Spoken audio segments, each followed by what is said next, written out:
Hermanos queridos, vamos a abrir las Biblias en la epístola de San Pablo a Filemón. Epístola de San Pablo a Filemón. Los mensajes de este texto son maravillosos. Mira lo que dice, 1, 2 y 3. Pablo, prisionero de Jesucristo. ¿Por qué dice prisionero de Jesucristo? Porque por dos motivos. Él era un prisionero de Jesucristo porque Jesús lo había esclavizado con su amor. Ese tipo de esclavitud yo quisiera. La conquista del amor. Cuando Jesús te cautiva con su amor y tú te echas a los pies de Jesús y dices: Señor, haré lo que me dices, iré a donde me mandes, soy tuyo hasta la muerte. En realidad, para mí la conversión es el momento en que te tornas esclavo del Señor Jesucristo. Y Pablo era un esclavo de Jesucristo. ¿Recuerdas de Pablo? Un perseguidor de cristianos. Un hombre sincero, pero sinceramente equivocado. Hay mucha gente que piensa que sinceridad es una cualidad. Que sinceridad es una cosa maravillosa. Y es. Pero te digo una cosa, hay mucha gente que puede estar sinceramente equivocado. Pablo es un ejemplo de eso. A veces yo estudio la Biblia con alguna persona que no conoce a Cristo y ya entendió el mensaje. Yo tenía un vecino un día, estaba estudiando la Biblia con él, porque querido, yo no predico solo del púlpito, yo también predico personalmente. Y yo tengo la responsabilidad de traer una persona para Cristo como cualquier miembro de iglesia tiene. Mi esposa es una grande mujer porque ella se relaciona con facilidad con las personas, me abre las puertas. Cuando llega el momento de estudiar la Biblia, ahí entro yo, cuando ya las puertas están abiertas. Y este vecino estudiaba y entendía, pero no quería aceptar y luchaba con la palabra de Dios. Y no sé si has encontrado en tu vida eso. Hay gente que estudia la Biblia, entiende, pero no se decide. Y él me dijo un día: pero pastor, y si un día yo me pierdo, pues Dios me va a perdonar, porque si esto está correcto y yo me pierdo, Dios me va a perdonar porque Él sabe que soy sincero. Yo no estoy rechazando esto porque quiero, sino porque yo no pienso así como usted. Y yo estoy siendo sincero. Solo que, querido, sinceridad no es sinónimo de salvación. Existe salvación por la gracia, existe salvación por la fe, existe justificación por la fe, por el amor de Dios, por la gracia, pero no hay salvación por la sinceridad. No existe justificación por la sinceridad. Sinceridad no te salva. Tienes que entregarte al Señor Jesucristo. Y si en este momento en la televisión alguien me está viendo a través de una cinta grabada, en fin, yo quiero decirte, mirándote a los ojos: mira, querido, sinceridad no es sinónimo de salvación. Necesitas de Jesús y necesitas ir a Jesús como un esclavo, conquistado por el amor maravilloso de Jesús, decirle: Señor, yo iré a donde tú me mandes, yo haré lo que tú me digas. Cuando Jesús conquista tu corazón, ya no eres capaz de decirle no. Por eso el interés divino es: hijo, dame hoy tu corazón. Después que me has dado tu corazón, que tus ojos se fijen en mis caminos. No puedes llevar a las personas a andar en los caminos de Dios si primero no le han entregado al corazón a Dios. Es por eso que cuando nos relacionamos con personas y queremos enseñarles la Biblia, lo primero que tenemos que enseñarles es del amor de Jesús, es de la gracia maravillosa de Jesús, es de la misericordia de Jesús, porque eso es lo que conquista. Ahora, cuando la persona se torna un esclavo de Jesucristo, ahora ya va a aprender a andar en los caminos de Dios. Bueno, Pablo, camino de Damasco, pues se encontró con Jesucristo, se volvió un esclavo del Señor Jesucristo, lo amó con todo su corazón y dio una media vuelta en su vida. Dejó su sinceridad de lado, en el sentido: no estoy sincero, no, entendió que Jesús lo estaba llamando y ahora esa sinceridad fue usada por el bien y comenzó a predicar el Evangelio. Pablo hizo una cosa linda, él no solo predicó, él escribió. Hubieron otros profetas, otros apóstoles, otros grandes predicadores de la iglesia cristiana. Todos los discípulos se transformaron en evangelistas en el primer siglo del cristianismo, pero no nos acordamos de ellos. ¿Y por qué nos acordamos de Pablo? ¿Por qué? Porque escribió. Escribió. Y un día entendí eso yo. Yo no soy escritor, ¿eh? Yo digo, escritor es el que se sienta y brota. Es un manantial, se sienta y sale. Conmigo no. Yo paso a veces horas, a veces noches y no escribo nada. Quiere decir, yo soy un hombre esforzado para escribir. Y me esfuerzo para escribir porque Pablo es uno de los héroes que yo tengo en la Biblia. Y Pablo me enseña que no basta hablar, no basta predicar el evangelio hablado, hay que escribirlo. La muerte me puede recoger mañana a mí. Y si Cristo no viene de aquí a 10 años, yo continuaré predicando muerto a través de mis libros escritos. Entonces, el ministerio de Pablo era ministerio hablado y ministerio escrito. Él visitaba las iglesias, fundaba las iglesias y después escribía cartas. Y educaba a la iglesia con sus cartas, los hacía crecer con sus cartas, los nutría con sus cartas. Y muchas veces escribió a personas, a veces escribió a Timoteo, esta vez escribió a Filemón, que era su hijo en la fe. Y le escribió con un motivo especial, porque cuando Onésimo se convirtió en Roma, entonces ahora le dijo Pablo, vas a tener que volver a Colosas y devolverle lo que le has robado a Filemón. Y tienes que devolverte a él porque le perteneces a él. Y el pobre Onésimo se quedó así medio con miedo, ¿no? Pero y de repente él me va a mandar a la cárcel y de repente él me va a querer cobrar intereses y yo no tengo dinero, soy pobre, ¿y qué hago?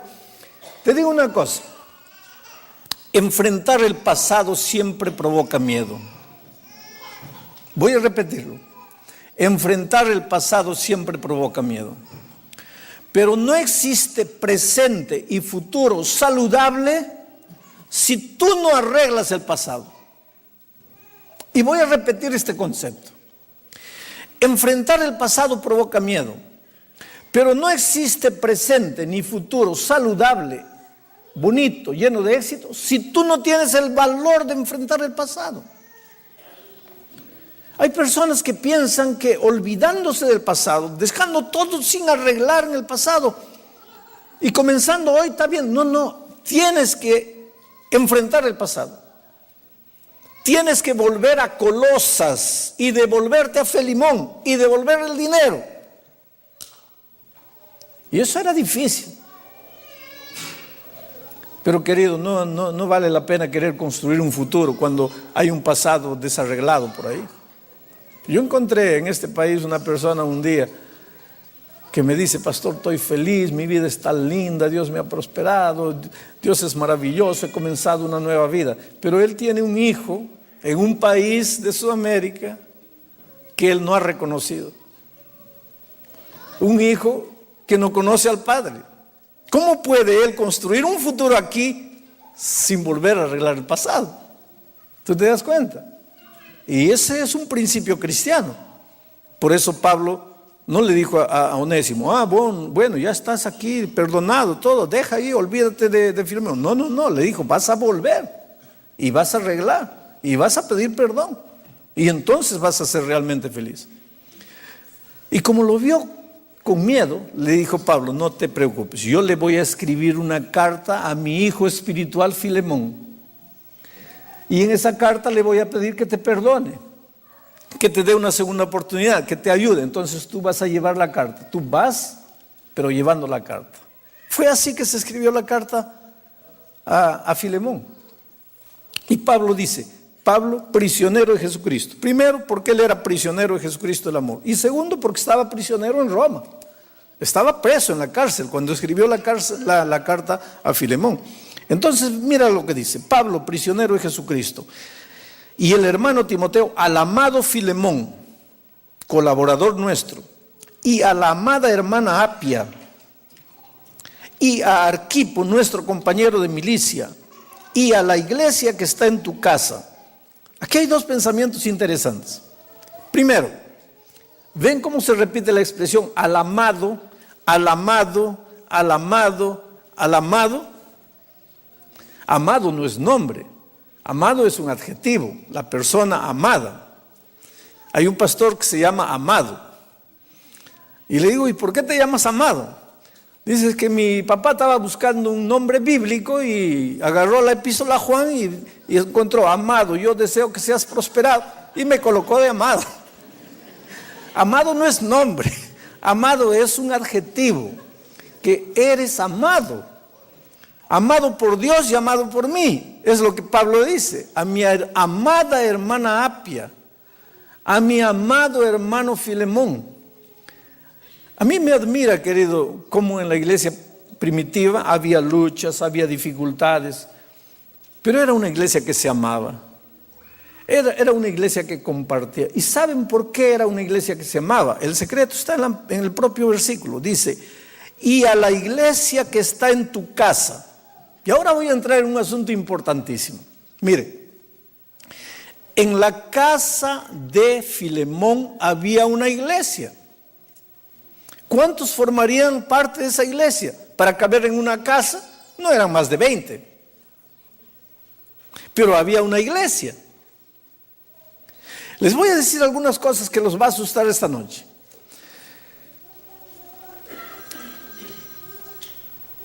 ¿Cuándo fue construido el primer templo cristiano? ¿En el primer siglo? No. ¿En el segundo siglo? No. ¿Pero y dónde se reunía la gente? Se reunía primero en las sinagogas que quedaban vacías, porque los judíos se convertían, entonces había una sinagoga vacía, ellos aprovechaban las sinagogas, pero mayormente la iglesia crecía asustadoramente porque se reunía en pequeños grupos en las casas. ¿Sabes quién tuvo la idea de construir el primer templazo? Voy a decir templazo porque fue un templo descomunal. ¿Sabes quién? Un personaje que nosotros conocemos muy bien, porque él tuvo dos ideas brillantes, entre comillas, y cuando le pongo comillas estoy diciendo lo contrario. La primera idea brillante, en la opinión de él, que se le apareció, es que deberíamos cambiar el sábado para el domingo. Y la segunda idea brillante fue, hay que sacar las iglesias de las casas, y ya que el cristianismo es la iglesia del emperador, hay que construir un templazo. Entonces las iglesias salieron de las casas y se fueron a los templos. En las casas eran amados, porque Pedro conocía a Juan, Juan conocía a Francisco. ¿Te das cuenta cómo Pablo escribe? A la hermana Apia, al hermano Arquipo, al hermano Filemón. Pero después, cuando se fueron a un templazo de 5,000 miembros, no vamos a exagerar, de 500 miembros, nadie conoce a nadie. Nadie conoce a nadie. La persona nueva entra con timidez al templo, nadie lo mira, nadie lo saluda. Pero si la iglesia se reuniese en pequeños grupos, cuando entrase, todos le dicen, hola Mario, hola Juana, hola Julia, hola Ricardo, porque es fácil memorizar el nombre de 15 y ya no es fácil memorizar el nombre de 500. La iglesia cristiana creció asustadoramente en sus primordios, porque se reunía en las casas. Ahora, me impresiona lo que el Espíritu de Profecía dice, que la misión terminará de la misma manera en que empezó. Eso quiere decir que un día la iglesia va a volver a las casas. Y yo no sé por causa de qué. Yo no sé si Dios va a mandar un terremoto, van a caer todos los templos. Yo no sé si va a ser la crisis financiera, que no vamos a poder construir más templos, vamos a tener que reunirnos en las casas. Pero una cosa sé, la velocidad con el evangelio creció en los primordios será la velocidad con que el evangelio va a crecer en los últimos días, pero porque la iglesia estará reunida en las casas. Los grupos pequeños no son un método de trabajo, son la manera de vida que Jesús tenía pensado para su pueblo. Es la iglesia de primitiva se reunía de esa manera. Y por eso se amaban, por eso se conocían, por eso se ayudaban. Porque si en un grupo de 15 Pedro no aparece, los otros 14 se preocupan, ¿qué pasó con Pedro? Pero si en una iglesia de 500 Pedro no aparece, nadie se dio cuenta, ni siquiera si apareció o no apareció. Los grupos pequeños, las iglesias pequeñas, en lugar de construir templos enormes, deberíamos hacer planes para construir templos de no más de 100, 120 miembros. Porque en un templo pequeño, además de ser barato, y muchos templos, en cada esquina si posible. Hay un barrio en San Pablo, donde está nuestra universidad, antiguamente estaba en el barrio de Capón Redondo. ¿Hay algún brasileño aquí? Hay. Bueno, en ese barrio, queridos, cada 200 metros hay una iglesia. Iglesias pequeñas, de 200 miembros, de 150 miembros, pero en cada 200, 300 metros, una iglesia. Y crece la iglesia asustadoramente. ¿Por qué? Porque en una iglesia de 100, casi todos van a tener cargo. Y si cada uno va a tener un cargo, cada uno va a tener una responsabilidad, cada uno va a estar trabajando. Y quien está trabajando no se enfría, porque está en movimiento. El que se enfría es el que se sienta y no hace nada. Pero en una iglesia de 1000, ¿cuántos van a tener cargo? 100. Y los 900, sentados, sin hacer nada. Y la tendencia es morir, es enfriarse. Es por eso que el plan divino, desde el origen de la iglesia, era que se reuniese en casas pequeñas. Pero ahora entramos a la parte más linda del texto. El versículo 3 dice así. Pablo, escribiendo a Filemón, le dice: gracia y paz a vosotros de Dios nuestro Padre y del Señor Jesucristo. Gracia y paz. Queridos, la vida cristiana es una vida linda. Por favor, nunca pienses que la vida cristiana es un fardo que tienes que cargar. La vida cristiana no es una montaña de obligaciones que tienes que llevar. La vida cristiana no es un amontonado de reglas que tienes que cumplir. La vida cristiana es una bendición, porque la vida cristiana es relación diaria con el Señor Jesucristo, y eso produce paz, gracia y paz. La paz es fruto de la gracia es fruto del amor. Dios es amor, Dios es la fuente. Él es el amor genera la gracia genera la paz. Y en esa línea, Dios, amor, gracia, paz, no hay lugar para las obras. No hay lugar para las obras. Las obras son un capítulo diferente. Las obras son el resultado. El buen comportamiento, la obediencia, la buena conducta es resultado, pero la base de la vida cristiana es Dios, amor, gracia, paz. Lo primero que tienes que entender para ser feliz en la vida cristiana, lo primero que tienes que entender para volverte un cristiano es que Dios te ama. Y yo lo digo siempre, en todo sermón, Dios te ama. Si eres bueno, Dios te ama. Si eres malo, Dios te ama. Si estás andando en los caminos de Dios, Dios te ama. Si no quieres saber nada de los caminos de Dios, Dios te ama. Si te portas bien, Dios te ama. Si no te portas, Dios te ama. Si crees en Dios, te ama. Y si no crees, te sigue amando. No hay nada que puedas hacer para que Dios te ame.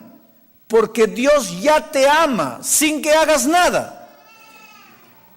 Pero ahora escucha, tampoco hay nada que puedas hacer para que Dios deje de amarte. Porque hagas lo que hagas, Dios te va a seguir amando. Porque si Dios es amor, y Dios deja de amar, ¿qué pasa? Dios deja de existir. Por lo tanto, Dios te va a amar. Pero el otro día un ancianito, y los ancianos son lindos porque se vuelven como niños. Y el niño tiene una cualidad. Él te dice lo que piensa, y te dice lo que cree, y te dice lo que siente. Cuando tú invitas a alguien a comer en casa, si hay un niño que está en medio de los visitantes, no le preguntes qué tal estaba la comida.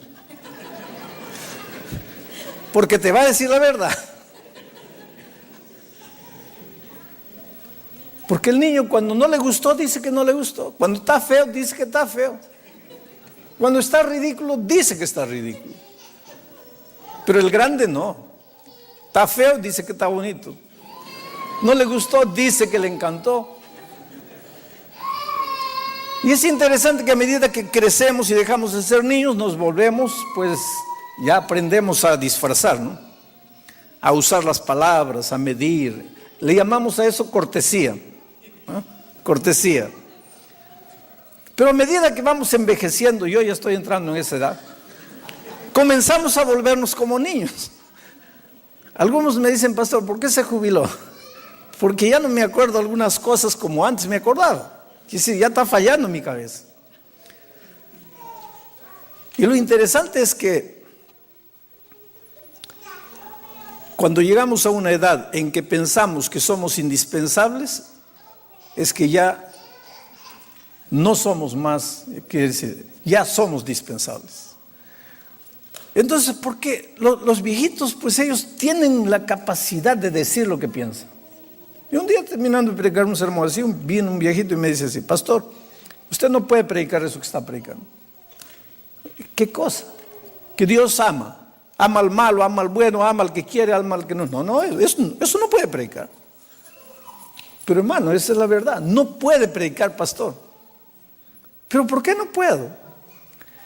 Porque las personas van a pensar así. Bueno, si soy malo, Dios me ama. Si soy bueno, Dios me ama. Si quiero, Dios me ama. Si no quiero, Dios me ama. Si creo, Dios me ama. Si no creo, Dios me ama. Entonces, ¿para qué me preocupo? Dios me ama, ya estoy salvo. Querido, esto es lo que tenemos que entender, que el amor de Dios jamás se va a acabar. Pero el amor de Dios solo te va a salvar si tú te dejas salvar. Y si tú no te dejas salvar, te vas a perder, a pesar del amor de Dios. Yo creo que en la mesa que el Señor está preparando para sus hijos, hay un lugar para cada uno de ustedes, para mí, y con tu nombre, nombre, apellido, todo ahí. Tu lugar está reservado en la mesa donde el Señor Jesús va a tomar la cena de la victoria y donde se va a cantar el cántico de Moisés y del Cordero. Ahí está la mesa llena de frutas lindas, frutas sacadas del árbol de la vida. Ahí está la mesa y ahí está tu nombre. Ahora, si tú no llegas, tu silla va a estar vacía para siempre, para toda la eternidad. Porque nadie es igual que tú. Para Dios tú eres único. Entonces nunca te escondas en la multitud. Nunca digas, no, tú eres importante, tú eres valioso, Dios te ama. Dios sabe lo que eres, con tus cualidades, con tus defectos, eres importante. Pero ese amor maravilloso de Dios no tiene valor si tú no te entregas al Señor Jesucristo. Ahora, ese amor te produce paz. ¿Sabes por qué? Porque cuando tú no estás siendo criticado, no estás siendo cobrado, no estás siendo condenado, no estás siendo presionado, cuando tú solo te sientes amado, querido, cuando tú solo te sientes amado, te da ganas de hacer bien las cosas. Y quiero terminar el mensaje de esta noche contando una experiencia. Yo fui director de jóvenes durante 18 años de mi vida. Aunque ustedes no crean, yo fui director de jóvenes. Y digo aunque ustedes no crean, porque yo no tengo nada para ser director de jóvenes. Yo puedo ser director de viejos, de cualquier cosa, pero de jóvenes nunca. Porque hay una cosa, ustedes no me van a ver sonriendo todo el tiempo. Esa es mi personalidad. Y lo maravilloso es que Dios ama a sus hijos con la personalidad que tienen. Yo me acuerdo que un día un presidente mío me llamó y me dijo así: Bullón, lo mínimo que yo espero de mi director de jóvenes es que sepa sonreír. Y tú no sonríes. Entonces, te voy a dar el día libre. Ándate a tu casa y aprende a sonreír. Y mañana vienes sonriendo. Y fui a la casa y me metí al baño y me metí delante del espejo. Y cada sonrisa salía peor que la otra. Entonces llegué a la conclusión: no, yo tengo que ser yo, no puedo estar. Y Dios me bendijo, 18 años dirigiendo jóvenes. Mira. Y cuando llegué al Brasil, yo ya era director de jóvenes en el Perú. Cuando llegué a Brasil como director de jóvenes, hice un campamento. Iba a llevar unos 60, 70 jóvenes al campamento, en carpas ahí en el campo, a la orilla de un río. Y vino un pastor y me dice: oye, no lleves a ese muchacho. Y me apuntó, porque ese muchacho es una plaga. Ese muchacho es desobediente, es malcriado. Y es de aquellos malcriados, no que hacen malcriades y que se esconden, sino de aquellos malcriados que te desafían. Entonces, si quieres tener un bonito campamento, no lo lleves. Pero yo pensé, estoy llegando al Brasil, yo no lo conozco al muchacho, todas las informaciones que me llegan son las peores. Pero ¿cómo le puedo negar una oportunidad si nunca le di una oportunidad? Entonces lo llevé. Me arrepentí. Todo lo que me habían dicho era poco. Este muchacho era terrible, terrible. Hacía cada cosa terrible. Y nosotros teníamos reglamentos en el campamento. Si un muchacho cometía una falta, el consejero hablaba con él. Volvía a cometer la falta, el preceptor hablaba con él. Volvía a cometer la falta, la misma falta, por tercera vez lo traían para mí. Yo era el director del campamento. Pero para mí era solo para decirle: agarra tu maleta y te vas. Él cometió la falta, se rió del preceptor. Volvió a cometer la falta, se rió en la cara del preceptor, del consejero. Y volvió a cometer la tercera falta, y ahora él sabía que lo iban a traer conmigo. Yo no hablé esa noche, dejé para hablar al día siguiente. Pero al día siguiente, queridos, no llegó. Esa medianoche yo me desperté con gritos alborozados, gente llorando, gritando. ¿Qué había pasado? Este muchacho a medianoche, 1 de la mañana, agarró agua helada y comenzó a abrir la carpa de las chicas y echando agua helada. Y en la oscuridad, porque estábamos en el campo, las chicas salían y se tropezaban con las cuerdas de las carpas, caían una encima, todas en ropa de dormir, algunas mal vestidas incompletamente. Un escándalo. Y el tipo es el que había hecho. Y en el centro del campamento, un muñeco de paño enorme en el pecho, Pastor Bullón siendo quemado ahí. Ahora, el más santo pierde la paciencia. Y yo no soy del más santo. Entonces dije: no, este se va. ¿Dónde está? Está en la carpa allá. Fui a la carpa. Cuando entré a la carpa de él me dice: no hable nada. ¿Qué? No hable nada.